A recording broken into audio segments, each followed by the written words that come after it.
कांग्रेस नेता पवन खेड़ा के घर पर असम पुलिस की टीम पहुंच चुकी है। दिल्ली में पवन खेड़ा के घर पहुंची है ये टीम। पवन खेड़ा ने हेमंत बिस्व शर्मा पर लगाए थे गंभीर आरोप। हेमंत बिस्व शर्मा की पत्नी पर 3 पासपोर्ट रखने का उन्होंने आरोप लगाया है, जिसके बाद कानूनी प्रक्रिया से जवाब देने की तैयारी की है असम के मौजूदा मुख्यमंत्री हेमंत बिस्व शर्मा और उनकी पत्नी ने। और इसी के तहत इस एफआईआर के बाद असम पुलिस की एक टीम दिल्ली पहुंची हुई है। पवन खेड़ा के घर पर उन तक पहुंचने की कोशिश की जा रही है, उनके बारे में जानकारी हासिल करने की कोशिश की जा रही है कि आखिर वो हैं कहां।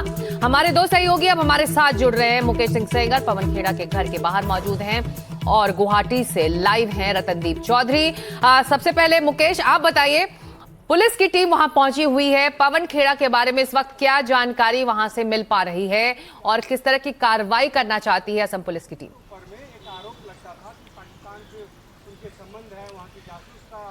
जी देखिए, असम पुलिस की टीम सुबह 10 बजे, जो कि निजामुद्दीन ईस्ट में पवन खेड़ा का घर है, यहाँ पर पहुंची है और मैं यहीं पर खड़ा हूं। और सुबह 10 बजे से टीम लगातार उनके घर के बाहर है, लेकिन अभी तक ये जानकारी नहीं मिली कि पवन खेड़ा कहां पर हैं।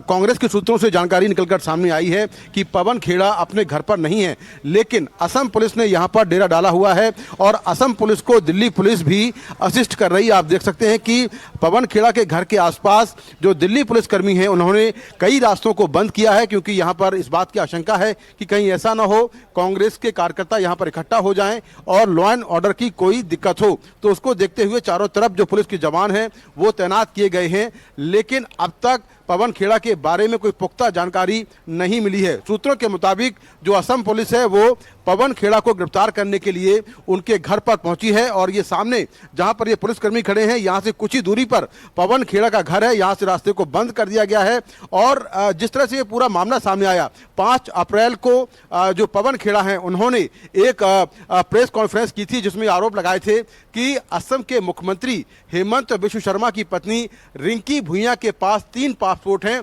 और इन पासपोर्ट में 2 मुस्लिम देशों के पासपोर्ट हैं। और यह भी कहा था कि किस तरह से हेमंत बिस्व शर्मा मुस्लिम को लेकर जो राजनीति है वो करते हैं, लेकिन उनकी पत्नी मुस्लिम देशों की पासपोर्ट होल्डर हैं। और ये भी एलिगेशन लगाए थे कि हेमंत बिस्व शर्मा की कई और देशों में प्रॉपर्टियां हैं और 3 पासपोर्ट भी दिखाए थे। उसके बाद हेमंत बिस्व शर्मा ने कहा कि ये तीनों पासपोर्ट जो है वो फेक हैं, ये पाकिस्तान के कुछ अकाउंट्स हैं जहां से ये पासपोर्ट आए और कांग्रेस जो है वो पाकिस्तान की बात करती है। इसके बाद रिंकी भुइयां की शिकायत पर केस दर्ज किया गया, जिसमें धोखाधड़ी और जालसाजी की जो सेक्शंस हैं वो जोड़े गए। और उसके बाद असम पुलिस अब दिल्ली पहुंची है और यहां पर असम चुनाव के बीच ये बड़ी कार्रवाई कर रही है। हालांकि अब तक पवन खेड़ा असम पुलिस को नहीं मिले हैं, उनकी लगातार तलाश की जा रही है। जी, तलाश की जा रही है। रतनदीप गुवाहाटी से इस वक्त हमारे साथ है। रतनदीप, साफ है विधानसभा चुनाव असम में ज्यादा दूर नहीं है और पवन खेड़ा चाहते थे कि ये पूरा मामला एक चुनावी मुद्दा बने, लेकिन लगता है कि ये उल्टा पड़ गया है पवन खेड़ा के लिए।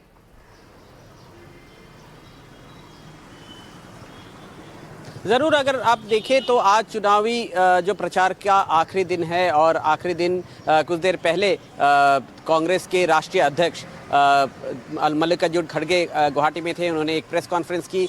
उन्होंने फिर से हेमंत बिस्व शर्मा के सरकार के विरुद्ध भ्रष्टाचार के आरोप लगाए, मगर वहाँ पे भी जो जर्नलिस्ट थे उन्होंने उनको पूछा कि पवन खेड़ा ने जो आरोप लगाए थे उन आरोपों के विरुद्ध हेमंत बिस्व शर्मा ने अब सबूत दिए हैं कि किस तरह से पाकिस्तान से ओरिजिनेट ताल्लुक़ रखते हुए कुछ डॉक्यूमेंट्स को फेक किया गया। एआई द्वारा ये आरोप है हेमंत बिस्व शर्मा का पवन खेड़ा के ऊपर और इसी आरोप के बेसिस पे जो गुवाहाटी पुलिस की क्राइम ब्रांच है, असम पुलिस की क्राइम ब्रांच है, वहाँ पे ये एफआईआर दर्ज किया गया। मुख्यमंत्री के पत्नी ने एफआईआर दर्ज किया और इसके बाद अब असम पुलिस हरकत में आई है दिल्ली पुलिस के साथ, वहाँ पे सर्च कर रहे हैं, जबकि पवन खेड़ा का अभी भी कोई अता पता नहीं चल पाया है। असम पुलिस के एक सूत्र के मुताबिक उनको ये खबर मिली है कि शायद पवन खेड़ा दिल्ली में ना हो, शायद वो हैदराबाद में हो, ऐसी खबर आ रही है, मगर इस बात की पुष्टि नहीं हो पाई है। तो ज़रूर अब कानूनी शिकंजा कसने की कोशिश कर रहे हैं असम के मुख्यमंत्री, जबकि ये भी देखा गया है कि आज जो चुनाव के आखिरी दिन है प्रचार का, इसमें जबकि कांग्रेस अभी भी जो क्वेश्चंस मुख्यमंत्री या फिर उनके परिवार के लोगों की तरफ किए गए हैं और जिस जो एलिगेशन लगाए गए हैं उस पे कांग्रेस अभी भी डटी हुई है, मगर मुख्यमंत्री के तरफ से ये बयान पूरे खुले तौर पे आई है कि उन्होंने कहा है कि सिर्फ ये पासपोर्ट ही नहीं, क्योंकि कांग्रेस ने कल इलेक्शन कमीशन को एक पत्र लिखा था और उसमें कांग्रेस ने ये मांग रखी थी कि जो ऑफशोर एसेट्स की डिस्क्लोजर नहीं की गई है जो नॉमिनेशन में मुख्यमंत्री की, और इसलिए मुख्यमंत्री को का जो कैंडिडेचर है उसको खारिज किया जाए। मगर मुख्यमंत्री ने कल रात को फिर से ट्वीट किया, कुछ डॉक्यूमेंट्स और भी दिए और उसमें उन्होंने